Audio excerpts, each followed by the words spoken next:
저희 성일교회 항존직 중직 분들께서 우리는 이제 헌금 시간을 하지 않고 대신 우리가 모아서 성도님들을 좀 간식과 특별식을 좀 대접하겠다. 그래서 오늘 예배를 조금 기도회를 조금 줄이고 예배 마치고 바로 2부 순서로 대개 돌아가는 시간 아마 똑같을 것 같아요.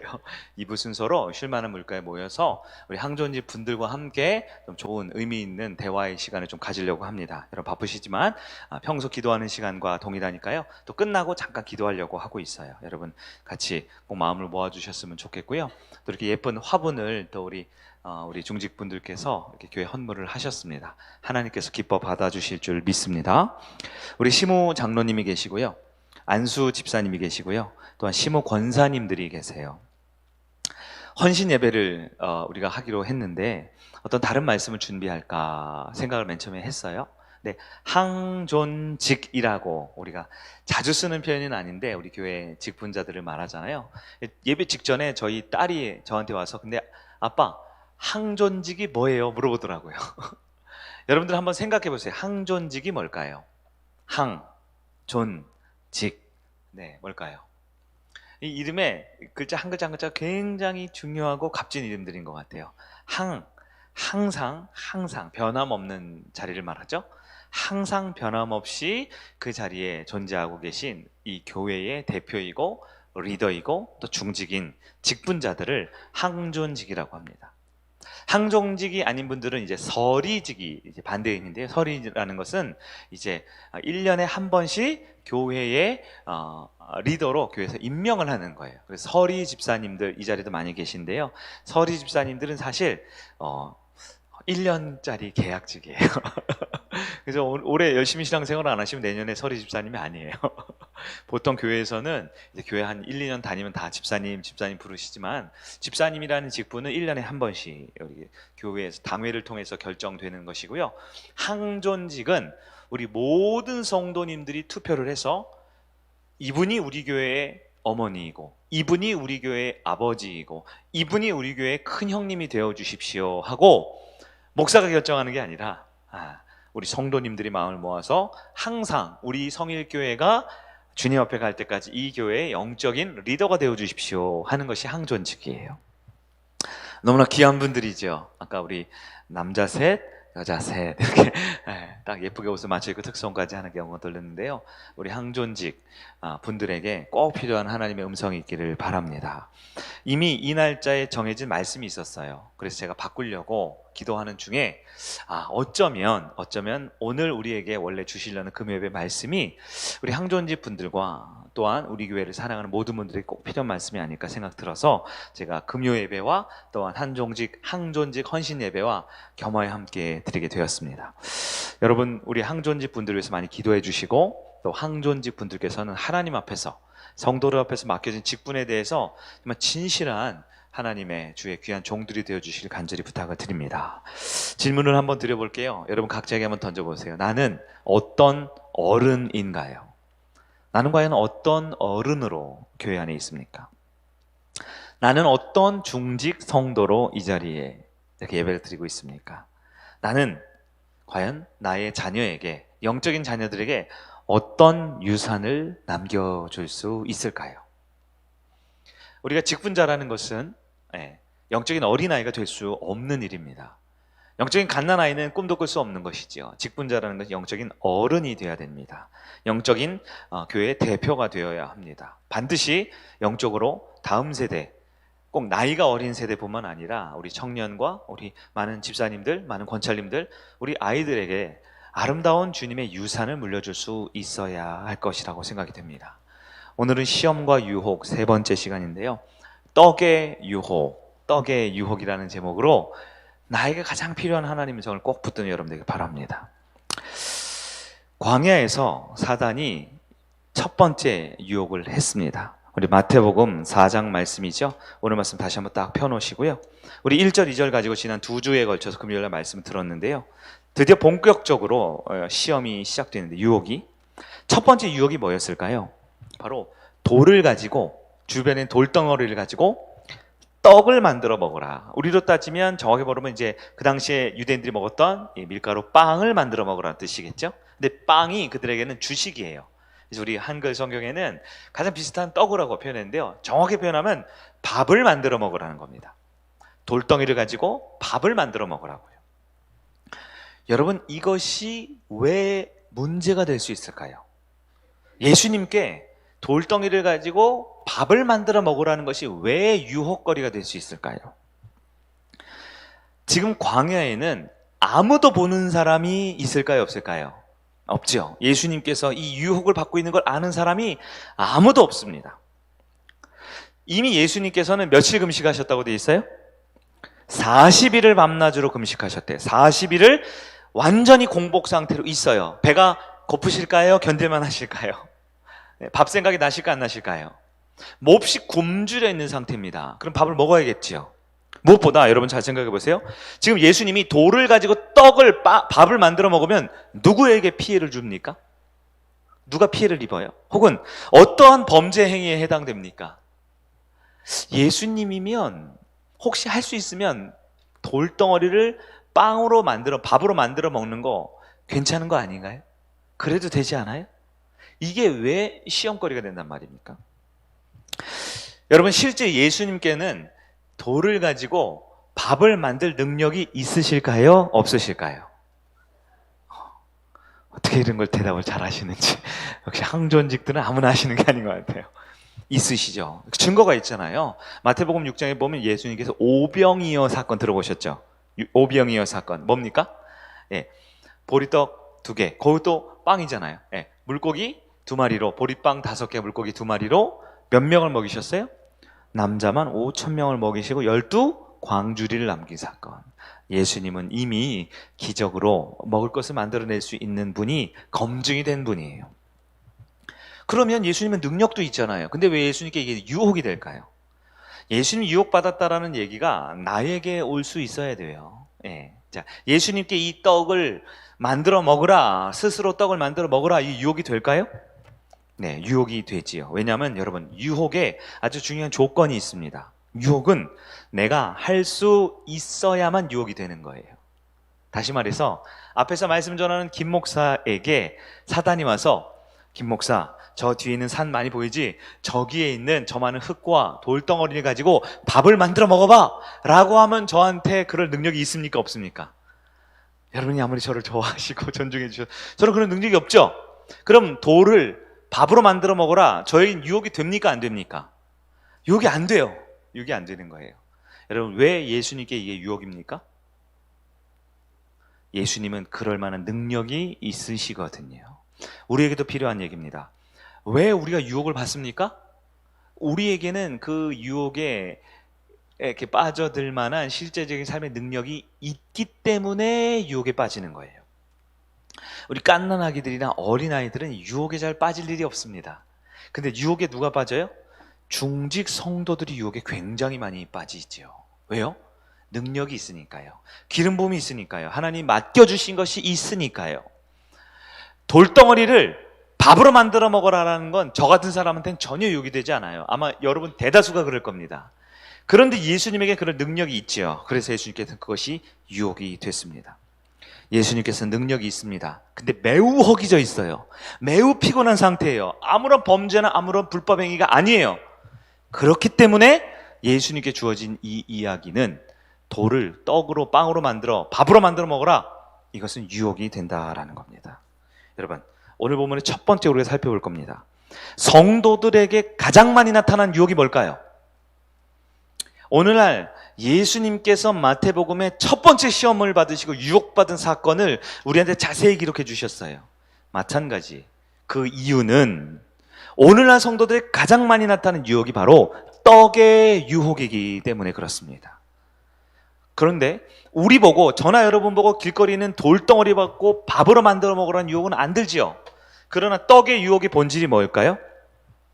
배가 고프잖아, 필요하잖아, 몹시 원하잖아. 그러니까 너의 힘으로 그것을 직접 만들어 먹어라. 그것이 바로 떡의 유혹이라는 거예요. 예수님께서 유혹받았다는 걸 우리는 잘 주목할 필요가 있어요. 왜냐하면 예수님이 유혹받았다는 건 우리한테 위로가 됩니다. 왜냐하면 예수님이 지금 유혹받은 건요, 고차원적이고 엄청나게 신학적이고 철학적인 시험을 받은 게 아니에요. 예? 아주 높은 수준의 기가 막힌 복잡한 수준의 유혹을 받은 게 아니고요. 무슨 유혹을 받았을까요? 떡의 유혹을 받았다라는 거예요. 그 떡의 유혹은 누가 받는 유혹이라고요? 저와 여러분이 매일매일 받는 유혹이 떡의 유혹이라는 거예요. 우리는 어떤 존재입니까? 우리도 하루 삼시세끼 먹어야만 살 수 있는 존재지요. 그래서 먹고 사는 문제는 중요한가요? 안 중요한가요? 네, 잘 대답하셔야 돼요. 네. 그리고 진실하게 대답하시면 그게 답입니다. 여러분, 먹고 사는 문제는 중요합니까? 안 중요합니까? 매우 중요하죠. 쉬워요? 안 쉬워요? 안 쉬운 문제죠. 먹고 사는 문제가 쉬우면 누구나 먹고 사는 문제를 걱정 안 해야 되는데, 우리 일상에 가장 많이 고민하는 것, 가장 많이 근심하는 것, 이미 삼시세끼 잘 먹고 있는데도 또 걱정하는 거 뭐예요? 먹고 사는 문제라는 거예요. 그래서 사단은 지금도 저와 여러분 성도들에게 먹고 사는 문제를 가장 많이 유혹을 합니다. 그럼 예수님이 떡에 유혹을 받은 의미는 뭘까요? 광야 시험을 받을 때 친히 하나님의 아들이시죠? 그런데요, 예수님께서 고차원적인 시험이 아니라 우리와 똑같은 떡의 유혹을 받았다라는 것은 예수님이 저와 여러분과 형제가 되었다라는 것을 뜻해요. 하나님의 아들이신 예수님께서 이 땅의 몸으로 오셨습니다. 누가 되셨어요? 하나님이? 인간이 되셨죠. 여러분, 겉보기에만 인간이 된 게 아니고요, 진짜 인간이 되셨어요. 얼만큼 인간? 우리와 똑같은 시험을 받을 정도로 인간이 되셨다라는 거예요. 예수님도 밥 먹는 것이 괴로운 일이었어요. 삼시세끼 먹는 것이 힘든 일이었어요. 때로는 굶주리기도 했고요, 이 먹는 걸로 환난을 깊이 당하신 우리와 형제가 되시는 예수님이기 때문에 우리는 위로를 받을 수 있는 거예요.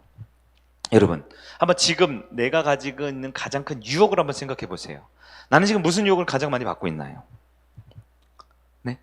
인류 평화와 남북 통일을 위해서 여러분 유혹당하고 계신가요? 네? 어떤 유혹을 받고 계셔요? 실제로 가장 많은 유혹은요, 먹고 사는 문제예요. 밥벌이 때문에 그래요. 여러분, 돈 때문에 많이 넘어지시죠? 돈 때문에 흔들리죠? 근데 생각해요. 왜 돈 때문에 흔들려요? 예? 우리 가족 먹여 살리기 위해서, 우리 가족한테 더 좋은 것 먹이고 더 좋은 옷 입히고 먹고 사는 문제 해결하려고 그놈의 돈 때문에 우리가 이렇게 힘들어 하잖아요. 회사 때문에, 직장 때문에 많은 분들이 힘들어 하시죠? 그거 직장 때려치면 되고 옮기면 되잖아요. 근데 직장, 왜요? 직장을 다니고 직장에 회사에서 잘해야 우리 사랑하는 자녀들, 우리 사랑하는 가족들 먹여 살리고 좋은 것 입히고 살 수 있잖아요. 실제로 어떻게 먹느냐, 어떻게 사느냐, 이건 굉장한 중요한 문제임이 분명하고요. 그렇기 때문에 우리는 오늘도 더럽고 치사한 그 삶의 수많은 유혹 앞에 우리는 직면해 있다라는 거예요. 그러나 여러분, 우리는 제일 첫 번째, 성도들에게 가장 많은 유혹이 뭐라고요? 떡의 유혹이라는 것을 기억하면서 여러분, 우린 다시 한번 예수를 볼 수 있어요. 떡의 문제는 나만의 문제가 아니에요.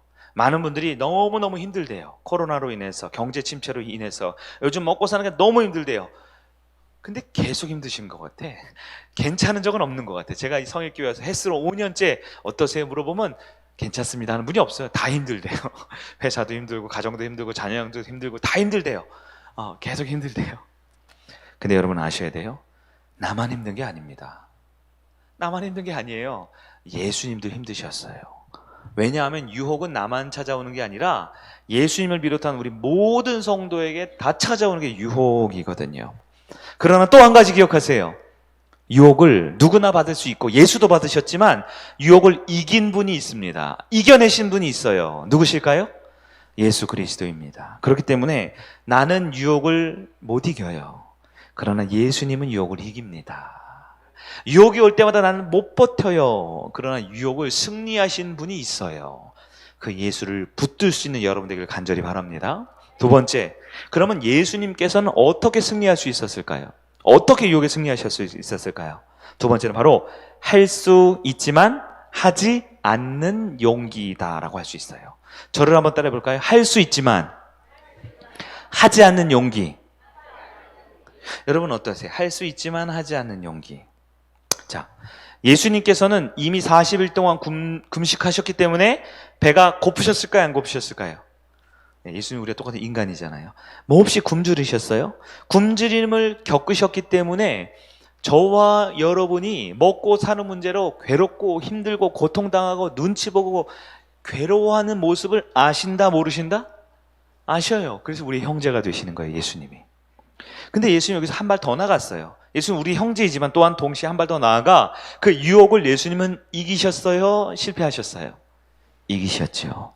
그래서 예수님은 우리와 똑같은 형제이지만 예수님은 우리의 구주요, 구원자요, 우리의 주인님이 되실 수 있습니다. 우리는 예수님을 보면서 위로를 받고 예수님을 보면서 나도 예수님을 닮고 그리스도인으로서 유혹을 이길 수 있다라는 소망을 가질 수 있다라는 거예요. 오늘 4절 말씀 같이 한번 읽어볼까요? 마태복음 4장 4절입니다. 시작.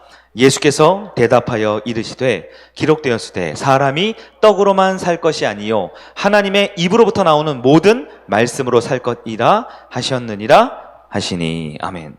자, 예수님께서 마귀가 떡을 만들어 먹어라, 스스로 밥을 만들어 먹어라, 이렇게 유혹하실 때 예수님께서 뭐라고 대답하셨다고요?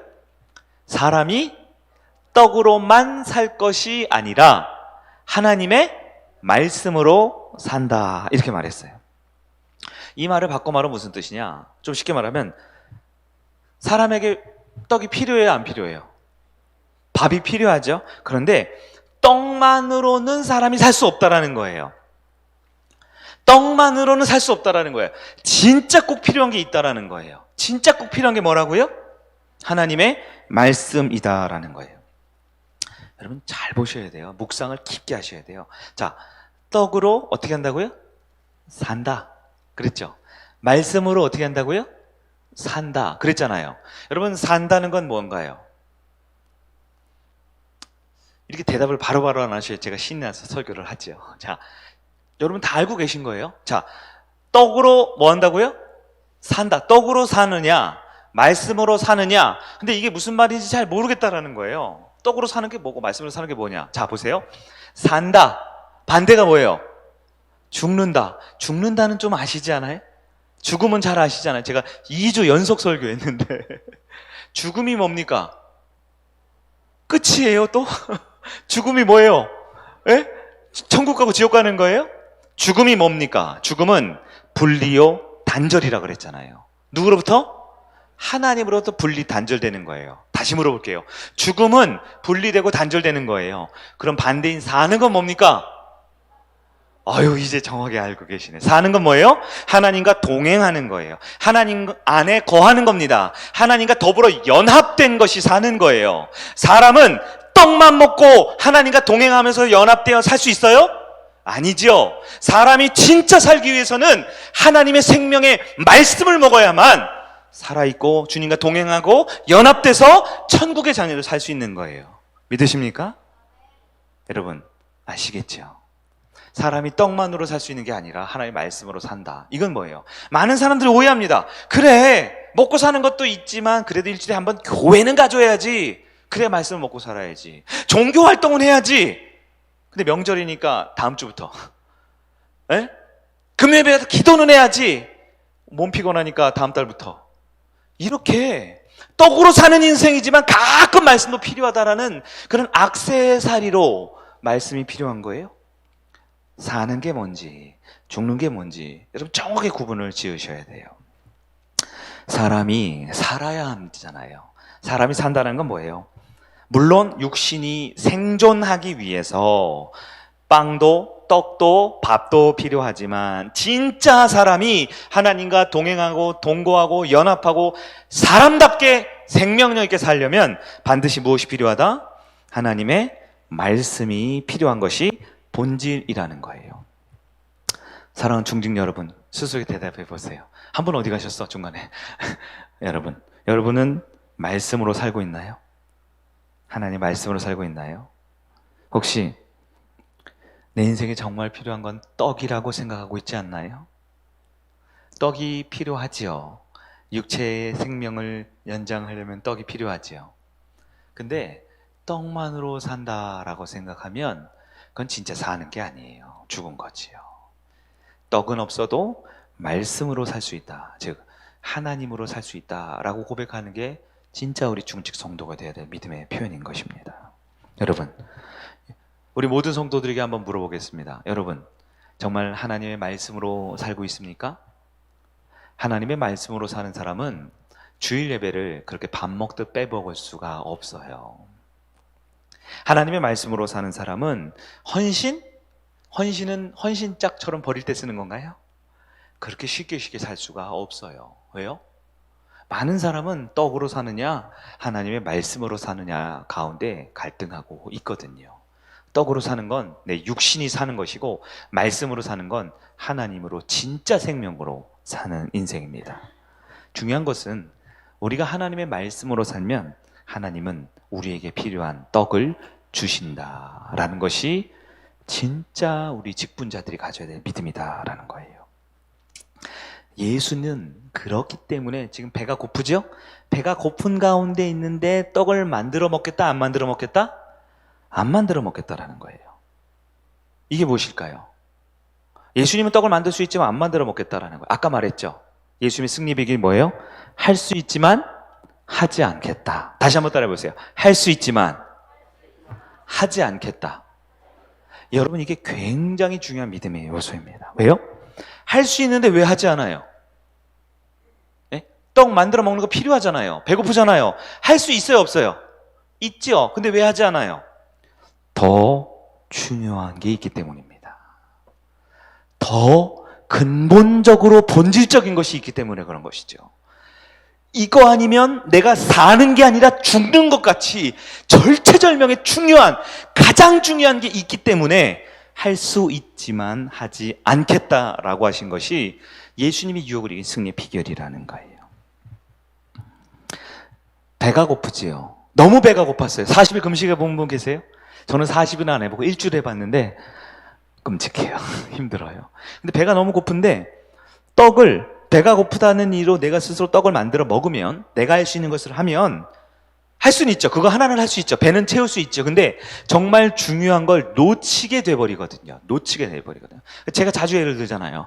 여러분, 1분 시간 딱 드기. 1분. 여러분이 이 많은 가방인데 거기에 여기 100만 원짜리 수표하고 1000원짜리 지폐가 있어요. 1분만 담을 수 있어요. 1분 동안. 어떤 지폐를 담아야 돼요? 1번 100만 원짜리만, 2번 1000원짜리만, 3번 닥치는 대로. 몇 번이 정답이에요? 네? 닥치는 대로라고요? 바보죠, 바보. 그것도 못해요. 여러분, 100만 원짜리의 최대 적이 뭐예요? 1000원짜리예요, 1000원짜리. 1분 동안 내가 100만 원짜리를 모으면 10억을 버는데요. 1분 동안 반반 섞으면 5억 하고 한 50만 원 벌까요? 가장 좋은 것의 최고의 적은 두 번째 좋은 거예요. 지금 배가 너무너무 고픈 상태에서 굶주렸기 때문에 떡을 만들어 먹는 게 중요할까요, 안 중요할까요? 그러나 더 중요한 것이 있는 순간 두 번째 중요한 것은 가장 나쁜 것이 되는 것이지요. 사탄의 유혹이 뭘까요? 사탄의 유혹. 잘 보세요. 3절입니다. 4장 3절 읽어볼까요? 시작. 시험하는 자가 예수께 나와 이르되 내가 만일 하나님의 아들이거든 명하여 이 돌들로 떡덩이가 되게 하라. 아멘. 여러분, 굉장히 고상해요. 굉장히 이렇게 거칠고 막 이상한 음란하고 막 기교하고 이런 표현이 아니에요. 고상하죠. 내가 만일 하나님의 아들이거든, 멋있죠? 명령하여 이 돌들로 떡이 되게 하라. 얼마나 근사한 표현이에요. 존중해 주잖아요. 하나님의 아들, 오케이. 그러니까 명령하면 돼. 멋있죠? 이 돌들로 그깟 밥 못 만들어 먹겠어? 할 수 있잖아. 이렇게 말을 해요. 그러나 여러분, 이건 예수님에게 아주 교묘한 유혹입니다. 왜요? 능력이 있으니까, 능력이 있을 때마다 누구를 위해 쓰라는 거예요? 자기 자신을 위해서 쓰라는 거예요. 여러분, 믿음이 없으면 이 말이 너무 당연하게 느낄 수밖에 없어요. 능력이 있으면 나를 위해 써야죠. 네? 능력이 있으면 나를 위해 써야죠. 그런데요, 하나님이 능력이시지요. 능력의 주인은 하나님이시잖아요. 그래서 능력은 주님을 위해 쓰는 것이 성경적으로 받는 방법이에요. 우리가 하나님을 알면 하나님이 주신 능력은 내게 능력 주시는 자 안에서 내가 모든 것을 하는 거지, 능력 주시는 자 밖에서 혹은 능력 주신 자 상관없이 나를 위해, 어디 그런 말씀이 있습니까? 능력 주시는 자 안에 없으면 그건 능력이 아니에요. 그런데 예수님께 그 능력을 어떻게 쓰라고요? 자기 자신만을 위해서 쓰라고 하는 유혹이 온 거예요. 좀 고상한 표현으로는 어떤 신학자는 하나님의 능력을 사유화하라는 유혹이었다 이렇게 표현하기도 해요. 하나님의 능력을 어떻게 하라고요? 사유화, 개인적으로만 쓰려고 한다라는 거죠. 여러분 어떻게 해요? 마귀가 지금 예수님께 유혹하는 핵심이 뭐예요? 요즘 말로 하면 그거예요. 예수, 네가 중요하잖아. 예수, 네 몸이 중요하잖아. 예수, 네 마음과 네 감정이 제일 중요하잖아. 예수, 인생에서 너가 제일 중요하잖아. 여러분 아멘이세요? 근데 마귀는 지금도 유혹을 하는 핵심이 그거예요. 세상의 귀로 들려보면 너무나 지극히 당연한 얘기 같지만 예수님께서는 내 몸과 내 마음과 내 감정과 내 배고픔이 가장 중요하지 않아요. 예수님께서 뭐라고 대답하셨을까요? 사탄의 유혹의 핵심이 뭐라고요? 할 수 있잖아. 그럼 하면 돼. 너를 위해서. 왜? 네 몸이 중요하고 네 마음이 중요하고 네 인생이 중요하고 네가 배부른 게 중요하고 네가 부자 되고 네가 성공하고 네가 행복하는 게 제일 중요하잖아. 이상하게 들리세요? 안 이상하게 들리세요? 예수님이 뭐라고 대답하셨을까? 예수님은 내가 돌덩어리를 밥으로 만들지 못해서가 아니라 그보다 더 중요한 일이 있기 때문에 나는 하지 않을 거야 라고 대답하셨다는 거예요. 예수님의 대답은 할 수 있지만 하지 않겠다라는 거예요. 할 수 있지만 하지 않겠다. 그러면 뭐가 더 중요하다는 얘기입니까? 뭐가 더 중요하다는 얘기입니까? 바울은 고린도전서 9장 12절에 예수님의 삶을 이렇게 고백합니다. 우리 화면을 한번 보시겠어요? 고린도전서 9장 12절입니다. 시작. 다른 이들도 너희에게 이런 권리를 가졌거든 하물며 우리일까 보냐.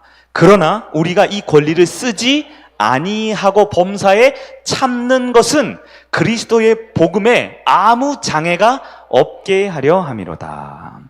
복음이 뭐예요? 복음이 바로 본질이지요. 가장 중요한 거죠. 더 크고 핵심적인 것이지요. 할 수 있지만 하지 않는 이유가 분명히 있는 겁니다.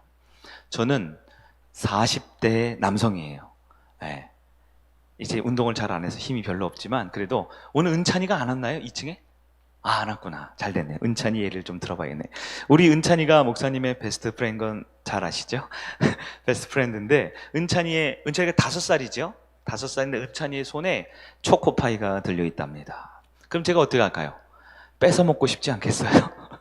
저도 사람인데 저도 뺏어 먹고 싶죠. 그래서 우리 박현아 권찰님하고 박준원 성도님한테 갑자기 교회 청소를 확 시켜요. 제가 막 빨리 하라고. 그다음 은찬이 옆에 가서 은찬이의 초코파이를 이렇게 뺏어 먹을 수 있을까요? 없을까요? 제가 아무리 힘이 없어도 40살이 넘었는데 은찬이 5살이잖아요. 뺏어 먹을 수 있다 없다? 있죠. 근데 제가 그럴까요? 안 그럴까요? 감사합니다.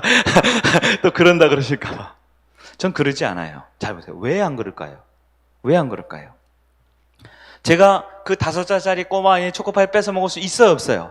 할 수 있지만 하지 않는 거. 왜 그럴까요? 그 이유가 중요한 거예요, 이유가. 자, 예수님은 하실 수 있는데 왜 하지 않았을까요? 우리 하나님의 심정을 아셔요. 하나님의 심정은 때로 내 사랑하는 아들이 굶주려 있지만 하나님이 떡을 주실 때까지 기다리게 해주는 것을 배우게 하고 싶으셨어요. 내 아들이 때로 목마르지만 하나님께서 직접 생명의 술을 줄 때까지는 그것을 기다리는 법을 배우게 해주고 싶으신 것이 하나님 아버지의 심정입니다. 하나님의 속성은 뭐예요? 우리 하나님은 어떤 분입니까? 하나님은 예수 믿다가 절대 굶어 죽게 하는 분이 아니지요. 왜냐하면 하나님은 생명의 근원이시거든요. 믿으십니까? 이게 하나님의 속성이에요. 하나님은 우리에게 생명을 주시는 분입니다. 빵을 주시고 떡을 주시고 생명을 주시고 목마르지 않은 생수를 주는 분이 우리 하나님이심을 믿으시길 바랍니다. 그러면 우리 하나님 방법은 뭐예요? 때로 우리 하나님 방법은 뭐예요? 때로 굶주리게 하셨어요. 마태복음 4장 1절 2절 보세요. 성령에게 이끌려 광야로 가서 40일을 밤낮으로 금식하셨대요. 누가 금식을 시키셨다고요? 하나님께서요. 이게 하나님의 방법이에요. 우리는 얄팍한 내 생각으로 내가 굶주리면 안 되는 줄 알아요. 내가 배고프고 목마르면 세상 끝난 줄 알아요. 나는 늘 배가 불러야 되고 나는 늘 복 받아야 되고 나는 늘 부유해야 되고 나는 늘 성공해야 되고 나는 늘 행복해야 되고 우리는 하나님 머리 꼭대기에 있어서 나의 심정과 나의 속성과 나의 방법으로 살려 하지만 우리 하나님께서는 생명의 근원 되시고 내 사랑하는 아들이 때로는 굶주려 있을지라도 하나님이 주시는 그 생명의 빵과 음료를 기다리기를 원하시는 주님께서는 사랑하는 예수를 향해, 아들을 향해 때로 굶주리게, 때로 목마르는 것을 견딜 수 있는 시간을 주시는 것이 하나님의 방법이다라는 거예요. 왜요? 하나님이 진짜 떡을 주시고 싶어 하시거든요. 하나님이 진짜 생명의 양식을 주고 싶어 하시거든요. 예수님은 하나님의 뜻에 순종하기 위해서 육체적인 고통을 얼마든지 감수할 준비가 되어 있으셨습니다. 사랑하는 여러분, 예수님이 우리의 형제라고 했어요. 여러분, 예수님처럼 고통 당하신 건 많으시죠? 먹고 사는 문제 때문에, 돈 때문에, 직장 때문에, 사업 때문에, 내가 먹고 사는 우리 가족 먹여 살리는 그 문제 때문에 많은 유혹과 시험이 있으시죠? 나만 겪는 게 아니라고요. 누구도 겪으셨다? 예수님도 겪으셨어요. 그런데 예수님 한 발짝 더 나아가서 그 시험을 어떻게 하셨어요? 유혹을 이겨내셨습니다. 왜요? 하나님의 더 큰 뜻에 순종하기 위해서는 때로는 굶주림과 고난, 고통당하는 걸 얼마든지 나는 감당할 수 있어. 그래서 나는 떡을 만들 수 있지만, 할 수 있지만 하지 않겠다 하셨다라는 거예요. 히브리서 5장 8절 9절 말씀입니다. 우리 한 절 더 화면 볼까요? 히브리서 5장 9절, 8절 9절 시작.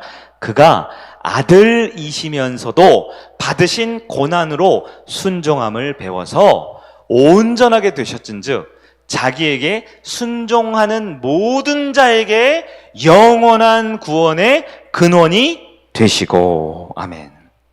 여러분, 고난에 순종하는 것, 그것으로 인해서 구원의 근본으로 삼아 주시기 위해 예수님은 돌덩어리를 떡으로 만들어 먹을 수 있었지만 안 만들어 먹으셨어요. 왜요?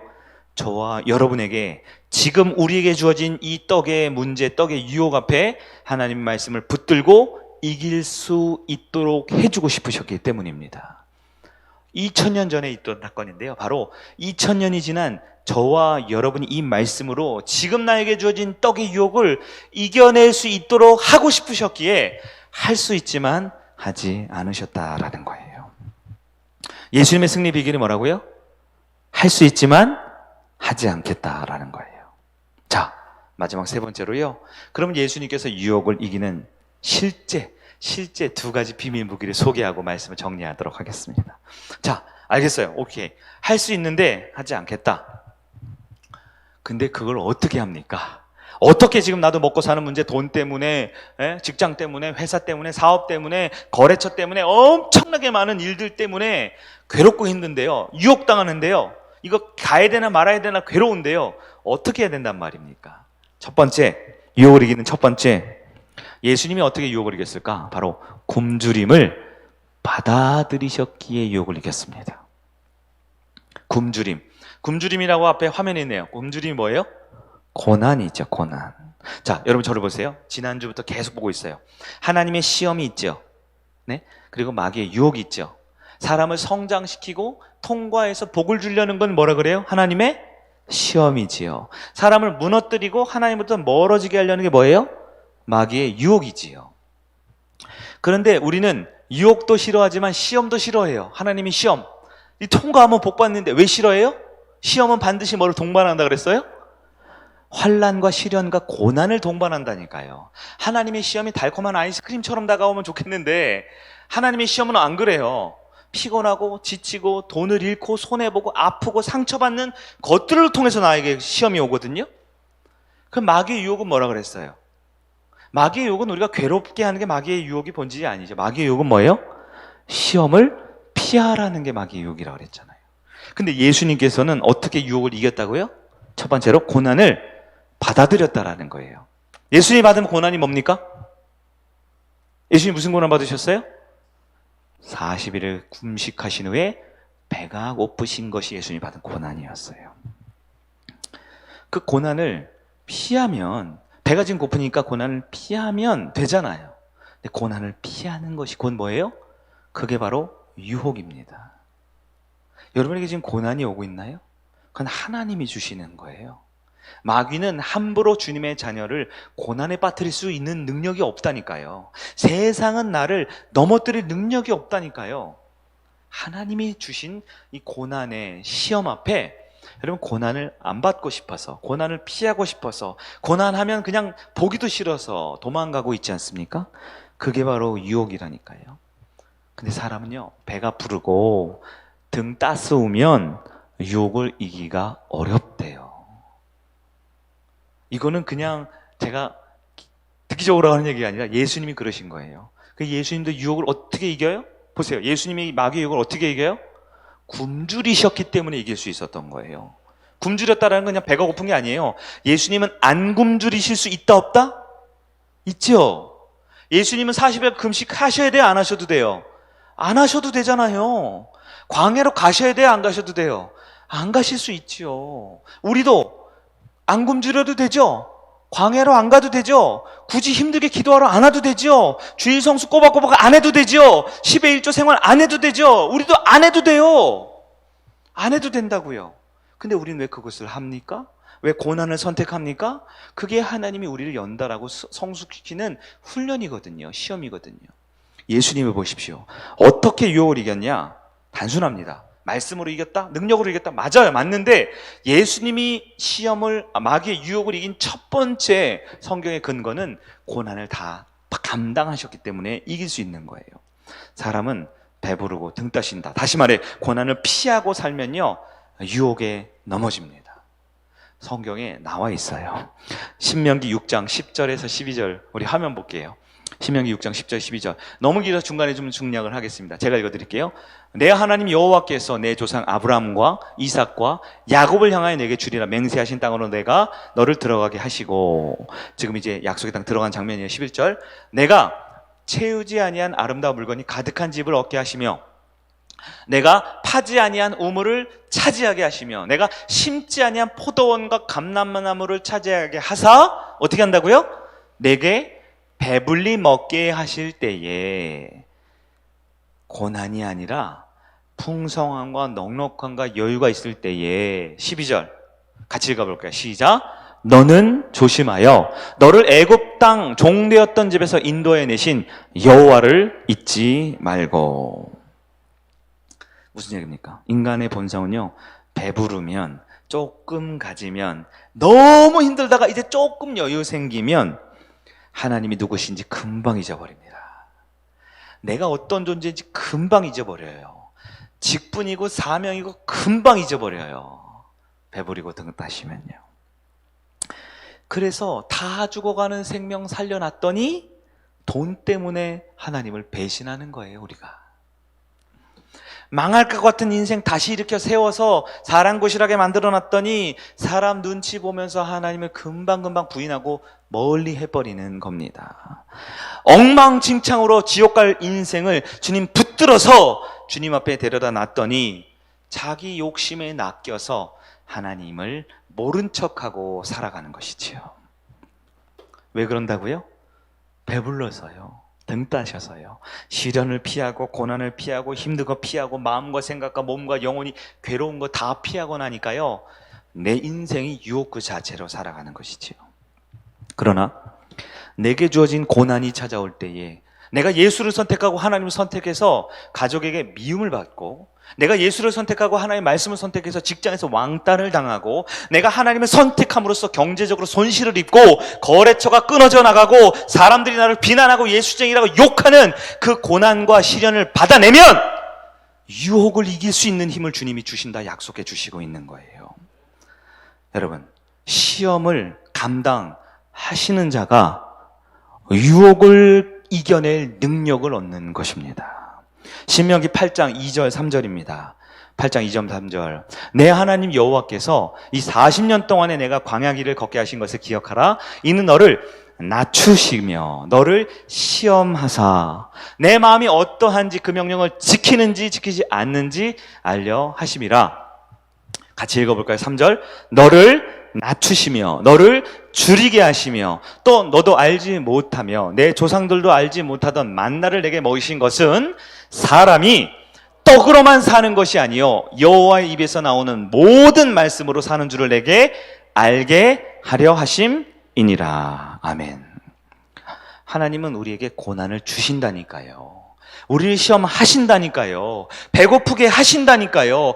목마르게 하신다니까요. 왜요? 그 고난을 동반한 하나님의 시험을 통과할 때 떡으로만 살지 않고 하나님의 말씀으로 진짜 생명력 있게 이 세상의 모든 유혹을 이길 수 있도록 해주고 싶으셨기 때문이다라는 거예요. 사랑하는 여러분, 지금 굶주려 계신가요? 지금 목마른 가운데, 고통 가운데 있습니까? 여러분, 낙심하지 마세요. 포기하지 마세요. 하나님이 주시는 거예요. 마귀가 주는 게 아니고요. 먹고 사는 거, 사업 때문에 괴로우세요? 여러분, 절대 두려워하지 마세요. 그거 하나님이 주시는 거라니까요. 왜요? 유혹과 모든 시험을 이기게 하기 위해서 예수님도 당한 시험, 이스라엘 백성도 당한 시험, 모든 성경 인물 당한 시험, 우리에게도 주시는 시험은 변장된 축복이라니까요. 여러분, 믿으셔야 돼요. 하나님이 줄이게 하셨죠? 하나님이 책임지고 다시 배부르게 하십니다. 하나님이 목마르게 하셨습니까? 내가 스스로 떡 만들려 먹지 마세요. 하나님이 하나님의 때 가장 배부르게 하시는 것이 하나님의 속성입니다. 하나님을 배신하는지 배신하지 않는지 본다 그랬죠. 아까 조금 전 말씀에 내 명령을 지키는지 안 지키는지 보려고 어떻게 한다고요? 굶주리게 하신다니까요. 목마르게 하신다니까요. 그 하나님의 은혜의 시험을 왜 우리는 능력도 안 되면서 내가 자꾸 떡 만들어 먹으려고 하는 거예요? 왜 자꾸 내가 마귀가 주는 떡을 받아 먹으려고 그렇게 인생을 헛심쓰며 살고 있냐는 거예요. 여러분, 하나님 배신하지 맙시다. 그래야 사는 거예요. 하나님을 배신해서 시험 안 받으면요, 유혹을 받기는커녕 이미 유혹에 다 넘어진 인생 사는 거예요. 유혹을 이기는 두 번째 무기 뭐냐? 첫 번째는 뭐예요? 시험을 받은 거예요. 아닌 것처럼 느끼시지만 시험을 받은 게 유혹을 이기는 첫 번째 비밀 무기였어요. 두 번째 뭘까요? 오직 하나님의 말씀을 믿고 의지하여 유혹을 이겼대요. 무엇을 믿었어요? 하나님의 말씀을 믿었대요. 너무 당연한 것 아닙니까? 이 말씀에 아멘 안 할 사람이 어디 있어요? 여러분도 하나님의 말씀 믿고 의지하시지요? 네, 다 아멘이에요. 근데 그게 뭐냐? 예수님의 당면한 상황 가운데 지금 배가 엄청 고프셔요. 40일간 굶주리셨어요. 그럼 제일 먼저 생각나는 게 뭐예요? 밥이지요. 근데 주변에 밥이 있어요, 없어요? 그때 진짜 믿음이 나타납니다. 네? 여러분 사업하는데 누구한테 돈 많이 준다 그랬어요. 근데 갑자기 돈을 안 준대요. 돈 줘야 되는데 안 준대요. 그때 여러분의 진짜 믿음이 나타난다니까요. 승진시켜준대요. 승진하는구나. 근데 가봤는데 승진 안 시켜준대요. 그때 진짜 믿음이 드러난다니까요. 누가 여러분한테 뭘 준대요. 근데 안 준대요. 그때 배가 너무 고픈데 너무 목마른데 지금 당장 뭐가 필요해요? 밥이 필요해요. 빵이 필요해요. 떡이 필요해요. 근데 주변을 둘러보니까 뭐밖에 없어요? 돌밖에 없죠. 그때 진짜 믿음이 나타난다니까요. 네, 여러분 한번 여러분의 삶에 적용하실 수 있어야 돼요. 예수님은 그럴 때 돌을 믿었어요? 빵을 믿었어요? 이건 믿긴데. 예수님은 돌을 믿었어요? 빵을 믿었어요? 예수님은 하나님을 믿었어요. 그게 믿음이죠. 많은 사람들은 밥이 필요한데 돌밖에 없잖아요, 우리 주변에. 아니에요? 저만 그래요? 우리는 돈이 필요한데 주변에는 지푸라기밖에 없잖아요. 우리는 성공이 필요한데 우리 집에는 좌절과 실패밖에 없잖아요. 그럼 우리는 뭐가 필요해요? 자꾸 돈을 보죠. 성공을 보죠. 행복을 보죠. 근데 주변엔 실제 보이는 건 뭐예요? 실패가 보이죠. 좌절이 보이죠. 깜깜하죠. 근데 예수님은 이럴 때 뭘 봤어요? 성공을 봤어요? 실패를 봤어요? 밥을 봤어요? 돌을 봤어요? 뭘 봤다고요? 하나님을 봤다니까. 이게 믿음이에요. 아까 2번 다시 띄워보세요. 뭐라고요? 오직 하나님의 말씀을 믿고 의지하여 유혹을 이겼다. 이게 그 말이에요. 근데 우리는 뭘 본다고요? 잘 되는 사람은 밥을 보고 안 되는 사람은 돌덩어리 보고 사는 인생이지요. 그러나 예수님은 이걸 아셔야 돼요. 하나님이 내가 지금 몹시 배고프죠? 그럼 우리 아버지 나한테 밥을 준다 안 준다? 아니 줘요 안 줘요? 주지요. 근데 밥이 없고 뭐밖에 없다? 돌밖에 없죠. 그럴 때 누구를 봤어요? 하나님을 보는 거예요. 왜 나 지금 배고픈데 우리 아버지가 나를 사랑하는 아버지가 밥을 안 주지? 이유가 있겠지. 하나님이잖아요. 부족한 인간 아빠가 아니잖아요. 하나님인데 왜 모르시겠어요? 왜 밥을 안 주고 돌을 줬겠어요? 그건 나는 모르지만 하나님이니까 이유가 있겠지. 그게 믿음이라고요. 예수님은 하나님이 나한테 고난을 주실 때 이유가 있겠지. 하나님이잖아요. 라는 믿음이 있었다라는 거예요. 여러분, 제가 설교를 좀 어렵게 해서 죄송해요. 마음에 불이 가득한데 전할 수가 없는. 여러분의 고난이 있어요, 없어요? 근데 하나님이 여러분한테 죽게 하고 싶으시겠어요? 살게 하고 싶으시겠어요? 내 아들이 멋지고 비싼 스포츠카 타고 멋지고 넓은 집에 살게 해주고 싶으시겠어요? 저 초가집에 굶어 죽으면서 피골이 상잡해서 살고 하고 싶으시겠어요? 근데 그렇게 안 주실 때가 있죠. 누가 안 주신다? 세상에 안 주는 게 아니고요, 마귀가 안 주는 게 아니에요. 내 삶의 고난, 환난의 주체는 누구다? 하나님이라니까요. 하나님이 내가 원하는 밥을 안 줘요. 돈을 안 줘요. 안 주면 왜 안 줘요? 우리는 모르지요. 근데 이유가 있는 거예요. 그게 믿음입니다, 여러분. 내 삶에 원하는 것이 안 되는데 왜 그럴까? 우린 자꾸 남자들은 벽을 치고 여자들은 수다 떨면서 짜증나, 화나, 욕을 하고 뭐랄까요? 청년들 게임을 하고 일탈을 하고, 이유를 자꾸 돈을 쳐다보든 돌을 쳐다보든 밥을 쳐다보든 좌절을 쳐다보든 둘 중에 하나만 보는데 예수님 누구를 봤다고요? 하나님을 봤다고요. 근데 그게 믿음이라는 거예요. 우리 하나님은 어떤 분입니까? 아들이 떡을 달라 하는데 돌을 주는 분인가요? 배가 고파서 아빠 나 밥 줘, 생선 줘, 나 먹을 생선을 줘 그러는데 뱀과 전갈을 주는 분인가요? 아니잖아요. 마태복음에 있죠. 예수님 그걸 아셔요. 하나님이 안 줄 때는 이유가 있는 거예요. 마태복음 7장 9절에서 10절입니다. 조금 길지만 읽어볼게요. 시작. 너희 중에 누가 아들이 떡을 달라 하는데 돌덩어리를 주게, 생선을 달라 하는데 뱀을 줄 사람이 있어요, 없어요? 아버지도 그런 사람이 없는데 11절 시작. 너희가 악한 자라도 자식에게 좋은 것으로 자식에게 줄 줄 알거든 하물며 하늘에 계신 너희 하나님 아버지께서 구하는 자에게 좋은 것으로 주시지 않겠느냐. 아멘. 우리 하나님은 저와 여러분에게 좋은 것을 주시는 분입니다. 아멘. 그런데 하나님이 좋은 것을 당연히 주는 좋은 분인데 안 주시는 거예요. 내가 너무 배가 고파서 밥이 필요한데 밥이 없이 주변에 뭐밖에 없다? 돌밖에 없다. 그러면 이때 뭐가 필요해요? 믿음이 필요한 거예요. 하나님이 나에게 밥을 안 주는 이유가 있구나. 하나님이 할 수 있지만 하지 않으시는구나. 그걸 갖는 사람이 성도지요. 그래야 중직 성도죠. 그래야 예수 믿는 사람 아닙니까? 남들하고 똑같이 주식이 오르고 부동산이 오르고 월급이 올라가면 기쁘고 주식이 폭락하고 부동산이 안 좋아지고 사업이 안 되면 좌절하고, 그게 성도예요? 그게 하나님의 아들, 딸 맞습니까? 왜 밥을 필요한데 돌밖에 없을 때 우리는 세상과 똑같이 좌절하고 절망합니까? 하나님이 우리 아버지잖아요. 가장 좋은 거 주시는 분이잖아요. 왜 그분 앞에 우리의 믿음을 드리지를 못해요? 왜 그 헌신이 안 됩니까? 여러분, 예수님은 아셨어요. 하나님은 떡이 필요할 때, 정말 떡이 필요할 때 돌을 주시지요. 그럴 때 믿음이 흔들리지 않아요. 하나님이 왜 그러실까? 기다려야 되는구나 라는 걸 아셨다라는 거예요. 여러분, 그런 믿음 있으세요? 하나님이 나한테 돌만 줄 때, 실패와 좌절만 줄 때 그 하나님을 신뢰하고 나에게 가장 좋은 거 줄 아는 그분이 지금 안 주시는 그분의 분명한 가장 선하고 완벽한 이유가 있다라는 사실을 받아들일 수 있으시겠어요? 그래야 믿음이에요. 그게 성도예요. 여러분, 하나님이 정말 우리한테 떡을 주시는 분임을 믿으세요? 하나님이 떡이세요. 하나님이 밥이시라고요. 하나님이 생명 그 자체세요. 세상이 밥이 아니고요, 우리 사장님이 월급 주는 게 아니고요, 하나님이 주인이시잖아요. 하나님은 사랑하는 자녀에게 주시는 분입니다. 아멘. 하나님이 헌신하는 자녀에게 주시는 분이세요. 아멘. 그런데 왜 우리는 불안해하죠? 네? 주변에 돌밖에 없다. 왜 이렇게 초조해하죠? 왜 그렇게 스스로 떡을 만들려고 발버둥 치냐고요? 능력도 없으면서 왜 나는 예수도 아닌데 내가 자꾸 돌덩이 가지고 떡을 만들어 먹으려고 그러냐고요? 여러분, 그건 우리에게 주어진 사명이 아닙니다.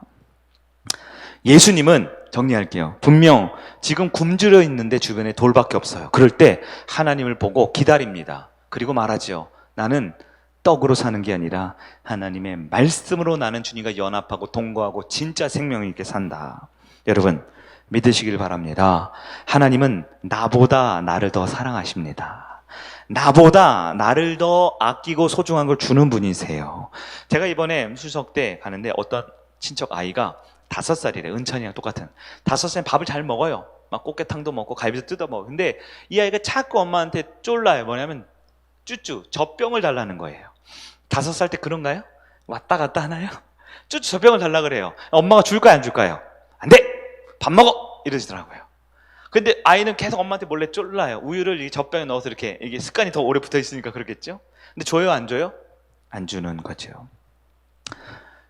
이런 일은 어떨까요? 알코올 중독자가 있어요. 우리는 죄인이니까요. 알코올 중독자가 가장 원하는 게 뭐예요? 술이죠. 근데 그에게 진짜 필요한 건 뭐예요? 술이 아니라 건강한 음료가 필요하죠. 생명수가 필요하잖아요. 마찬가지입니다. 나는 지금 배가 고파요. 내가 원하는 건 뭐예요?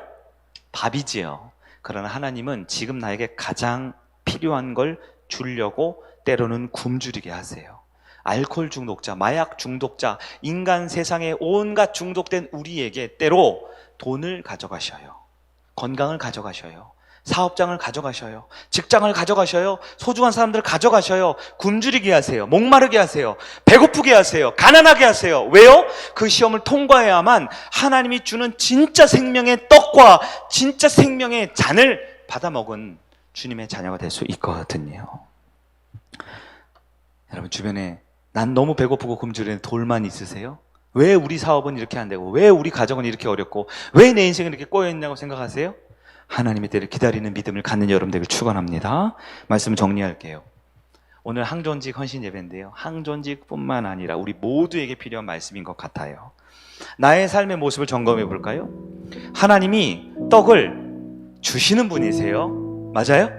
사랑한 자의 떡을 주시는 분이죠. 밥을. 근데 안 주실 때가 있어요, 없어요? 있지요. 그럴 때 혹시 여러분 스스로 내 힘과 능력과 내 지식으로 떡을 만들어 먹으려고 발버둥치는 인생은 아니셨어요?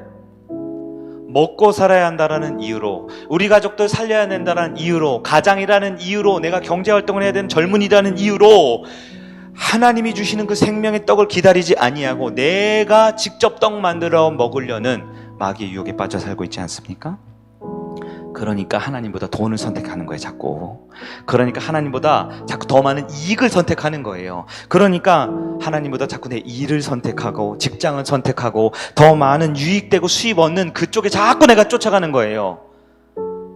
내 딴에는 중요하다고 생각하지만 중요한 것보다 더 중요한 것이 있어요. 바로 하나님이 사랑하는 자녀를 먹여 살리신다는 겁니다. 하나님은 사랑하는 자녀를 반드시 책임지신다라는 겁니다. 여러분, 성도는 그렇게 살면 안 돼요.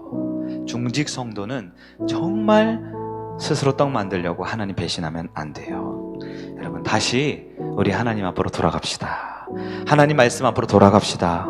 하나님의 말씀의 능력을 가지면요 사탄의 유혹이 이길 수 있어요. 어떤 어려움도 이길 수 있어요. 그 하나님을 꼭 붙들고 승리할 수 있는 우리 모든 중직 성도님들, 성육가족 모든 성도님 되기를 주의 이름으로 축원합니다. 이 시간 우리가 한 목소리 함께 기도하는 시간을 잠깐 가질게요.